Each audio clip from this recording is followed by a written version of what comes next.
I remember when I started to learn how to sew, one of the most difficult things was learning all the language involved. All of these strange and weird terms that everyone kept using, I had no idea what they were. So that's why I've put together this series of sewing terms so that you can learn to speak dressmaker. Now this whole series is brought to you by vintagesewingschool.com. It is my online sewing school where I help new sewers just like you to learn how to create their own fashion.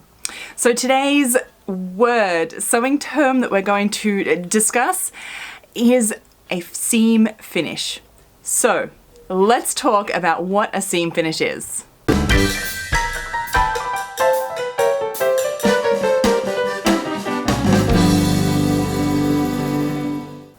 My definition of a seam finish is the finish that is applied to the raw edges of the fabric to prevent fraying or unraveling.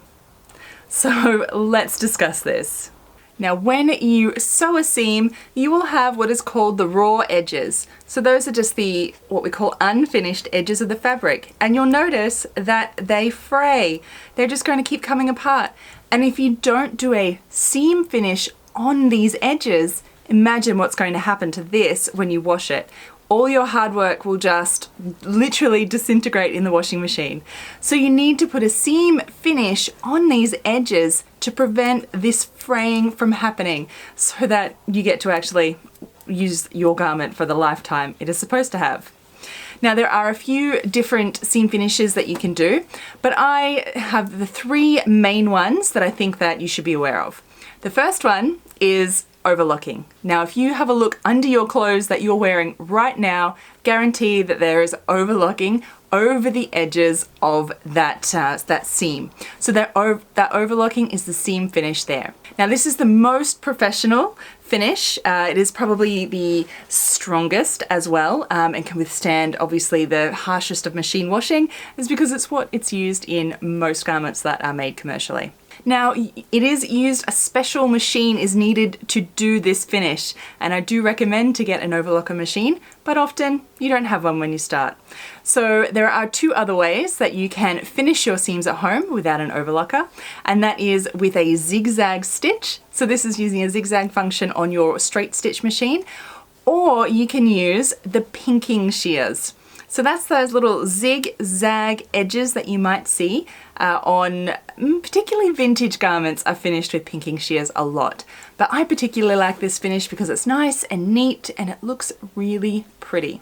So you might think that the zigzag stitch doesn't work so well, but this one here is a garment from the 1950s, and I think it's had a pretty hard life, and you can see how that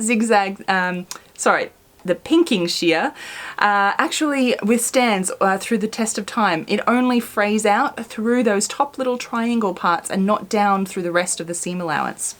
So I have a tutorial that I've made on how to do a zigzagged and a pinking shear edge. I'm going to link that up here and down below as well. So if you need that, go right there. So seam finish can be many different techniques, but basically it is the technique used to cover the raw edges or finish the raw edges of the fabric so that it doesn't fray or unravel.